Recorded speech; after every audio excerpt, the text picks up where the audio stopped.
going on? You're checking out QGINHQ. My name is Chris. Welcome back to the channel. The Ducky 1-2 Mini, probably one of the most talked about keyboards in existence. Well, they're not done here in 2021. They've released two special edition versions of the Mecha SF, and that is the Ocean and the Emerald version. I pre-ordered both, but unfortunately, they don't have the Emerald for me. So I only have the Ocean today. So if the Emerald does come in the future, I will give you guys a full review. But right now we're checking out the Mecha SF Ocean. It is a limited edition keyboard and it's all the craze right now. So let's go ahead and see what's in the box. Inside the box, we have the keyboard itself, a dust cover to go along with it. We also have some paperwork, which will have all of the keyboard navigation information inside. Also included inside the box, we have a Ducky branded keycap puller. We have some nice looking white accent keycaps with the blue legends to really match that ocean theme. And lastly, we have a USB Type-C power cable, which is always nice, but for some reason they didn't give us a colored cable this time. I mention this because Ducky usually includes a colored cable to match the case or theme. We've seen it before in the Frozen Llama as well as the end of the year edition keyboards, but unfortunately we just have this regular black rubber cable. So a first look at the board itself, I must say the keycaps really do pop and they do give you that ocean theme. The different shades of blue with the white accents is super nice. But the biggest selling point aren't just the keycaps, it's going to be the iridescent shine that they have this case sitting in here. It's beautiful. I mean, look at that shine, the way the light hits it, it changes colors depending on the angle that you actually view the board and the way the light hits it. It's very nice.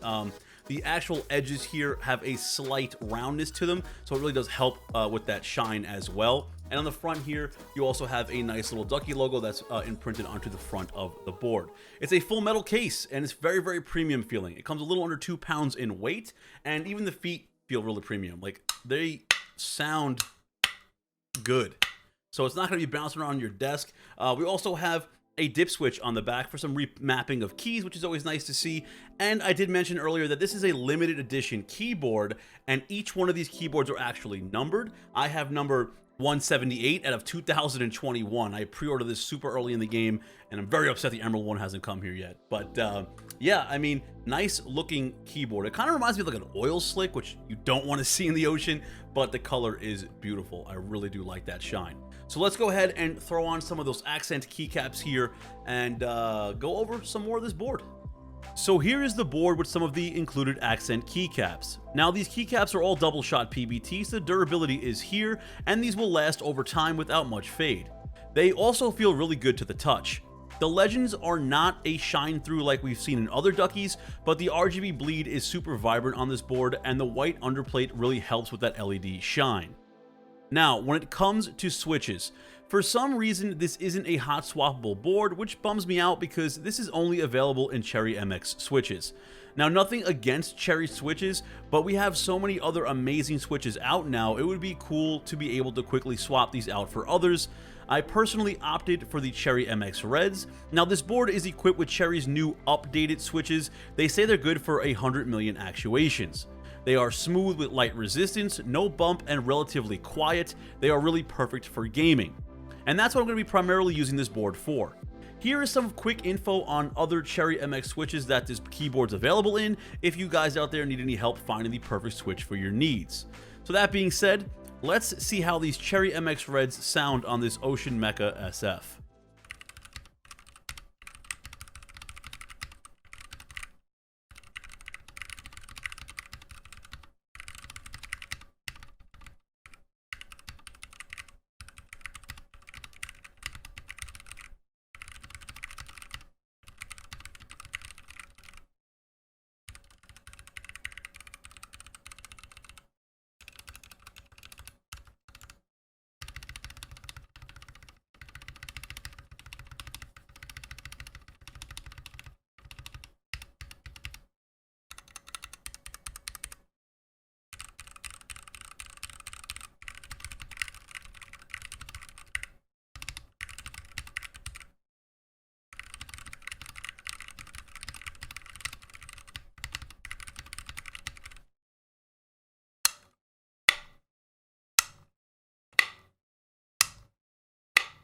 So personally, I prefer 60% keyboard layouts. This keyboard is a 65% keyboard layout, and obviously you're going to have the added arrow keys as well as page up, page down, and the delete key. But I just don't like anything to the right of my enter key. Now, overall, the typing and gaming experience was pretty nice on this board. I thoroughly enjoyed it. There's just a slight ping when you bottom out the switches. That's probably due to it sitting in a metal case, as well as a very, very slight rattle in the space bar. This is huge because I don't know if it's just my board in general, but usually pre-built boards have a lot of rattle when it comes to the space bar. I don't really have too much on this keyboard itself, which I really do like. Now, we have no side legends like we've seen in other Duckies to help with navigation, which is fine with me, but if you're used to a full-size keyboard and new to the smaller board form factors here, working your way around this keyboard will take a little getting used to, but you can adapt pretty quickly, and no worries, all of the basic instructions are included in the manual. Quickly going over the RGB, it's pretty standard when it comes to the Duckies. Just hold Function Alt and T, and you can navigate through all of the preset RGB lighting modes. You could obviously change your LED brightness. You could also customize your own lighting profiles. There's no software available. Everything is done through the keyboard itself, including the macros. When it comes to the macros and how to set up your macros and the use of your dip switch, you could find all of that information on how to do so using their online manual. You could save up to, I believe, 6 different profiles to the keyboard itself, and you could lock your Windows key so it doesn't bother you while gaming. Everything you basically want is here on the board. No worries if you mess anything up and need to reset the board back to default settings. Just simply hold the left Windows key plus the down arrow key for 3 seconds, and the board should flash 3 times and reset itself back to factory settings. Now, this board currently retails for $159.99 on mechanicalkeyboards.com, and hopefully there's still some available. I strongly suggest grabbing one if you like what you see. These are very limited to 1 per customer and only 2021 made. Like always, I will have everything linked down below in the video description. Well, that's it. That is the Ocean Mecha SF by Ducky. What do you guys out there think of this keyboard? What do you guys think of the colorway? And how many guys out there can break my heart right now by telling me that you already picked up the Emerald version? You have it in hand. Please break my heart down below in the comments. That being said, I really hope you guys out there enjoyed the video. If you're new here, please consider subscribing. Give the video a huge thumbs up if you liked it. You can now become an official channel member. Just hit the join button down below. And I do stream every Thursday and Saturday, 8 p.m. Eastern, over on twitch.tv/QGINHQ. Come say what's up. I'll see you guys in the next one. Stay safe out there. Peace out.